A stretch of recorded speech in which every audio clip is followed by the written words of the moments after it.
Good morning, everyone. I am Jessa Juloya from 2BSE-A1, and I am now presenting the country of Burma.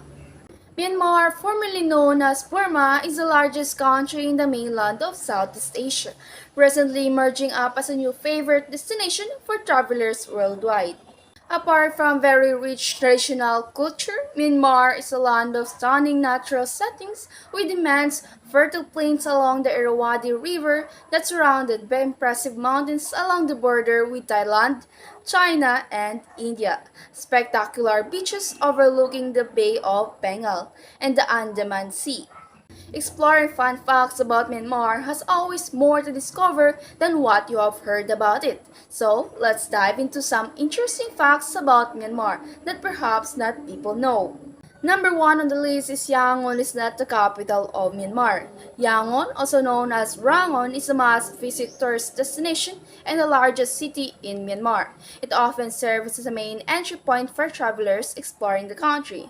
From 1948, when Myanmar regained its independence from British colonists, Yangon was the country's capital until 2006, when the military government established a new capital in Naypyidaw, located approximately 370 kilometers further north. Although not currently the administrative center of the country, Yangon is still the largest industrial and commercial center in Myanmar, the main destination for travelers. That's why people often get confused about it, which is understandable.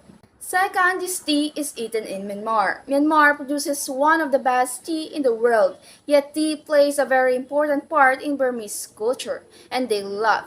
People drink tea during their breakfast or when someone visits their home, parties, or gatherings. Tea can be drunk any time of the day. More than that, in Myanmar, tea can be eaten like salad and is considered a kind of national snack or national delicacy. This kind of tea leaf is called lapet, is a kind of fermented or pickled tea. To make lapet, young tea leaves and buds are steamed briefly to soften them. The softened tea is then packed into containers such as bamboo tubes or clay pots and pressed with weights to extract water. The tea is left to ferment naturally for about 3 to 4 months until the color of the pulp changes from green to light yellow.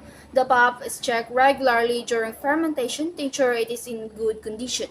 Once fermented, the pulp is washed, massaged, and drained before adding regional flavors such as ground chili, minced garlic, peanut oil, lemon juice, and salt. Third is Tredagon Pagoda. It's not only gliding entirely with gold leaf. Situated on the top of the 51-meter-high Singutura Hill with its own height of 112 meters, the Tredagon is the largest and highest stupa in Myanmar. This pagoda is said to contain relics of Buddha and is considered the most sacred monument, the symbol of Myanmar. Architecturally, this is the most splendid and sophisticated Buddhist works in Myanmar. This masterpiece of Buddhist architecture is regarded as one of the Myanmar's most magnificent and sophisticated works. The entire structure is covered with more than 40 tons of gold plated, giving it a striking and radiant golden appearance in addition to its golden exterior. The stupa is adorned with countless precious gems and stones. The umbrella crown of the temple situated near the top is embellished with over 5,000 diamonds and 2,000 rubies, as its apex sits massive diamond weighing 76 carats. Fourth is Burmese men also wear sarongs or skirt. In Myanmar, either in cities or countryside, you will see Burmese men wearing something like sarong that is called longyi. Longyi is a sheet of cloth worn around the waist down to the feet in a cylindrical shape. The longyi is held in place by folding the fabric and tucking the end of the sheet into a knot in one side or in the front just below the navel. Fifth is Burmese special makeup style. When you are traveling in Myanmar, it is very common to see local people have something painted on their faces. This unique traditional makeup style is called Tanaka and is believed to have been popular in the country for around 2,000 years. Derived from the Tanaka tree, a traditional cosmetics is widely used in Myanmar. It involves collecting the wood, roots, and bark of the plant, drying it out and selling it throughout the country to create cosmetics. The wood is ground on a flat stone surface known as kyok pin, with water resulting in a smooth, light yellow paste. Sixth on the list is Myanmar has its own unique system of measurements. It can be confusing for you with the unit of measurement in Myanmar. So far, Myanmar is one of the three countries that have not yet applied the international system of units or the metric system. While the other two, the US and Liberia, uses imperial system, Myanmar has its own traditional system of units. Although the imperial units like feet, yard, mile, or metric unit like kilometer sometimes used in the government web pages, like gallon and inches or pound, may be used sometimes for foreign travelers. The old Burmese system is used domestically within the country with a long list of measurements units of local system. It is really confusing and challenging game for you. However, you can estimate things your own way. When doing a purchase, a pocket scale can come in handy. 7 is cheroots making and smoking. Another interesting fact about Myanmar that you could find is the traditional of making and smoking cheroots. Cheroots here is quite different from those of Western cigar, as it is only made of tobacco but kind of leaves that called tunnel pet. Sometimes even corn husks and silk like in some villages in Bagan.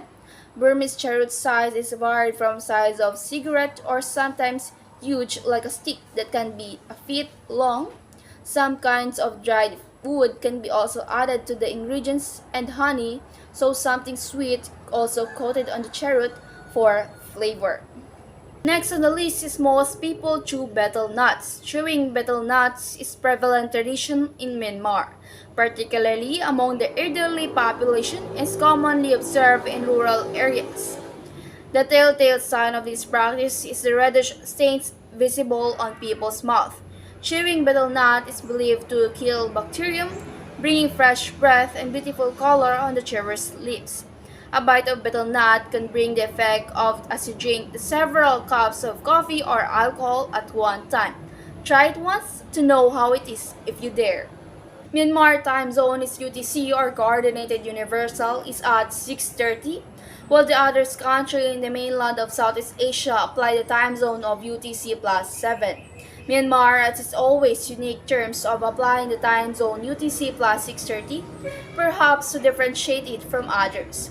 So remember to adjust your watch when you travel to Myanmar from neighboring countries. Last on the list, Myanmar has finest rubies in the world, said to be the rarest and most valuable member among the corundum family found around the world. Burmese rubies are considered the best for its color, with range from pink red to vivid pigeon blood, somewhat similar to red traffic light, which is regarded as the finest color for ruby. The source of top-quality Burmese rubies is Mogok in northern Myanmar. This place is known as the world's primary source of rubies for centuries. Another place is Mong Tu, which located about 250 kilometers east of Mandalay. Myanmar is a captivating and multifaceted country that offers a range of interesting facts to discover. Despite having undergone significant transformation over centuries, its rich history has endured and continues to shape the country as it developed rapidly today.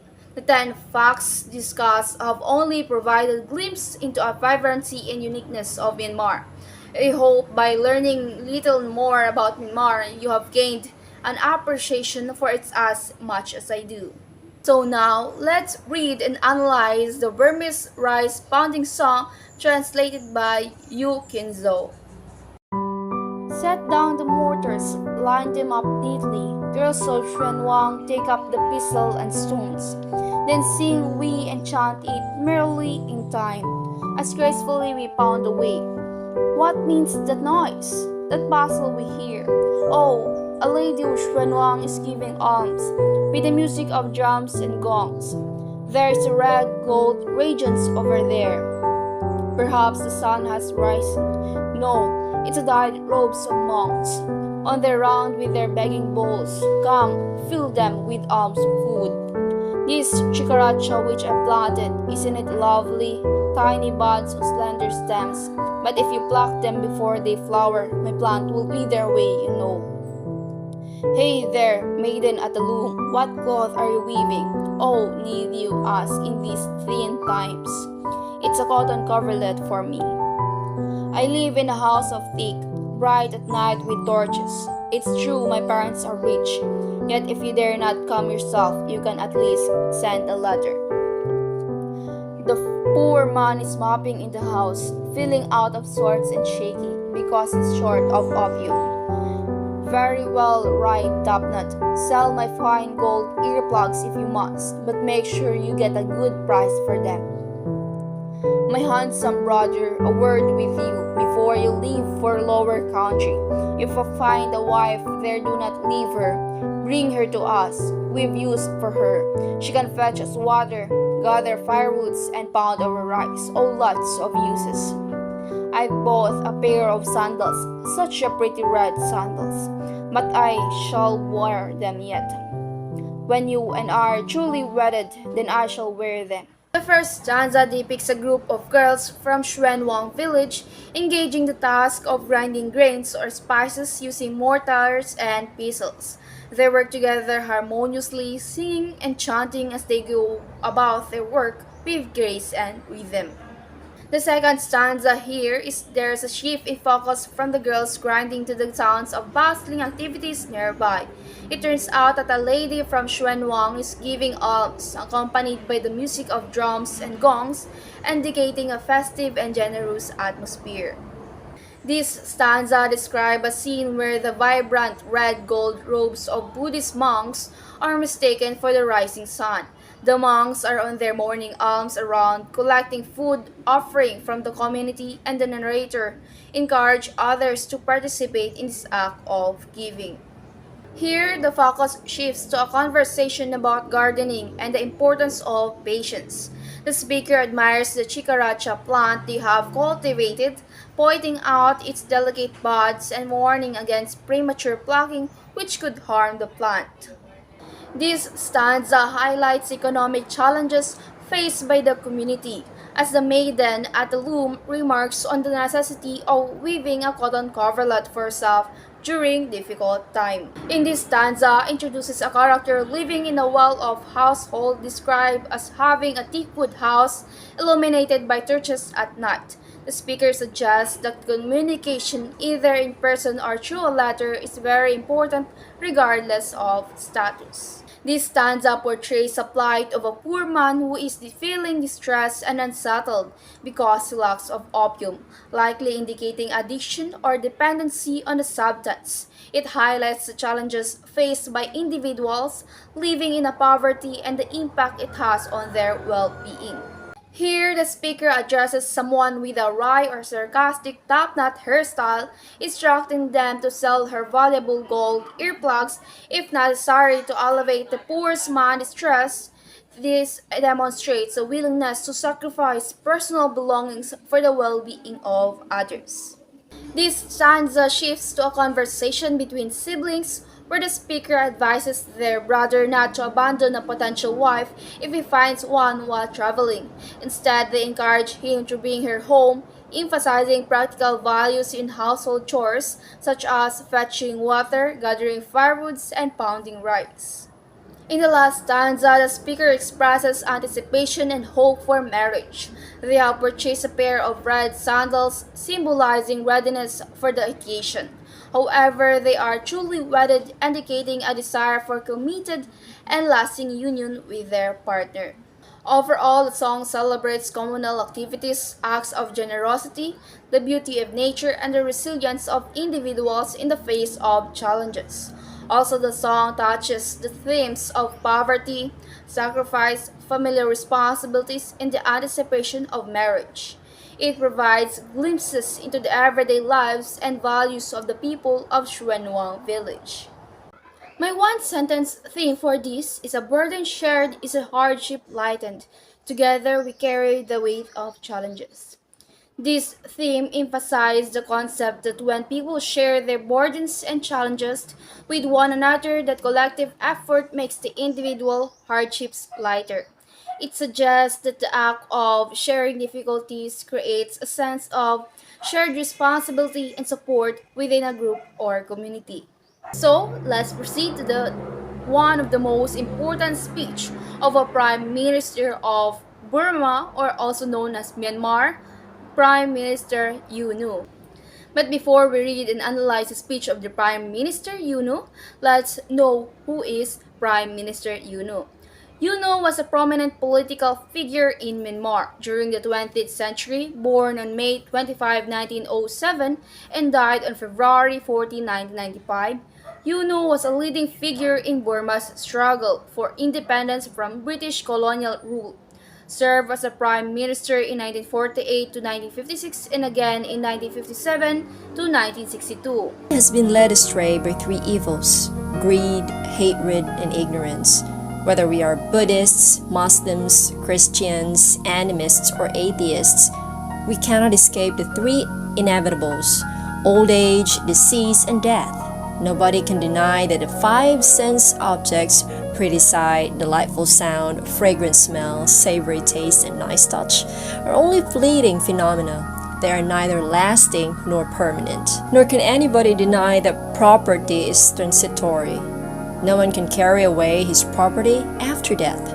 Men have been chasing after these transitory pleasures with a dogged tenacity, mainly because they hold false views regarding property. They forget that this life is not even 1/1,000,000th part of the whirlpool of samsara, the cycles of rebirth, and go on amassing wealth even though it never brings them full satisfaction. This insatiable greed for wealth results in a profit motive, which is not directed toward any utilitarian purpose. Once upon a time, all commodities were common property and everybody had a right to use them for his benefit.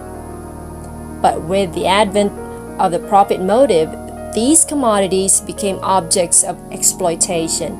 They became instruments of wealth and stimulus for greed. This led to the following phenomena. Human society was split into two classes: haves and have-nots.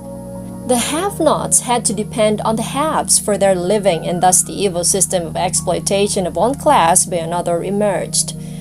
With class exploitation, the poor became poorer because they could not get adequate returns for their work. They have to resort to evil ways like looting and prostitution. The Lord Buddha has taught us that there are four causes of death: karma, frame of mind, weather, and food. Under the system of class exploitation, how can the have-nots enjoy good food and protect themselves from extreme weather? Can there be any sense of happiness or contentment for them? Can even a good karma favor one who is cheerless? This one who is born into a class of have-nots is handicapped in all the above four factors, and disease is the inevitable result. How can the have-nots care for education with their hard struggles for a bare living? Lack of education breeds an ever-increasing band of ignoramuses and Mr. Zeros. How can a country abounding in ignoramuses and Mr. Zeros ever progress? It is evident that most of the evils in the world can be traced to the advent of the profit motive. Do you remember the legend of the Padaitabin, the tree of fulfillment we heard of as children? According to the legend, there was once a time when men and women could get whatever they wanted from the Padaitabin tree. There was no problem of food, or clothes, or housing, and there was no crime. Disease was comparatively unknown. In course of time, however, the people fell victim of greed and spoiled the tree of fulfillment, which eventually disappeared.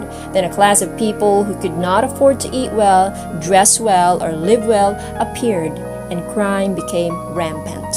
Now I ask you to think of the Padaitabin as the natural wealth of our country, both above and under the ground. If only this natural wealth is used for the common good of mankind, it will be inexhaustible, besides satisfying the needs of everybody, but greed comes in the way. The poorest of the poor wants to become rich, the rich want to become richer, and the process goes ad infinitum. Spurred on by greed, people are apt to botanize their mothers' graves, so to say, in order to become richer. Thus, the distribution of wealth becomes unequal. While some amass wealth which cannot be spent in 10 lives, others have to wallow in extreme poverty with bare rags on their bodies. Evil is associated with conscious and deliberate wrongdoing, discrimination designed to harm others, humiliation of people to diminish their psychological needs and dignity, destructiveness, acts of unnecessary and indiscriminate violence. People would imagine that it is the world of Satan or hell, But what does make something evil? The doing wrong action is one of its examples. Many of us don't realize that people has a side of evil. The three major evils are happening around us is greed, hatred, and ignorance. There are a lot of kinds of evil that is around us like pride, that we wanted to be on top of others, and another is envy, that we want also everything is around us. So let's proceed in analyzing the six phenomenons. The first statement introduces the division of human society into two classes: the haves who possess wealth and power, and the haves not who lack these resources. It sets the stages for discussing the dynamics of inequality and exploitation within society. The second statement, the have-nots lacking resources of their own are forced to rely on the haves for their livelihood. This dependence leads to the emergence of a system where one class exploits the other for its own benefits. This highlights the power of imbalance and exploitation inherent in societies with stark economic disparities. Third stanza. As a result of this exploitation, the have-nots experience worsening economic conditions, unable to receive fair compensation for their labor. This economic desperation can drive them to resort to illicit means of survival, such as theft, robbery, and prostitution, further perpetuating social problems and reinforcing the cycle of poverty. In the fourth statement invokes teaching from Buddhism, suggesting that death and suffering can be contributed to four main factors: karma, mental state, environmental conditions, and sustenance. It implies that the societal structures of exploitation exacerbate these factors, leading to increased suffering for the have-nots. The fifth statement says that under a system of class exploitation, the have-nots struggle to access basic necessities such as nutritious food and protections from harsh weather conditions. This deprivation undermines their ability to experience happiness and contentment, as their fundamental needs remain unmet, even if they are trapped in a cycle of poverty and despair. The last statement, the lack of access to education for to have-nots, perpetuates a growing population of individuals with limited knowledge and skills, referred to as ignoramuses and Mr. Zeros. This ignorance hampers societal progress and development as a country cannot advance if a significant portion of its population lacks the education and skills necessary for innovation and growth. My one sentence theme is property is transitory. No one can carry his property after death. It reflects the philosophical and practical reality that material possessions are temporary and not a part of one's eternal or spiritual existence. In essence, the statement serves as a reminder of a fleeting nature of material possessions and encourages a focus on what can truly endure beyond one's lifetime, such as the impact on others and one's personal development and legacy. So that's all, everyone. Once again, I am Jessa from 2BSE-A1, presenting the Burma, or also known as Myanmar, the land of pagodas.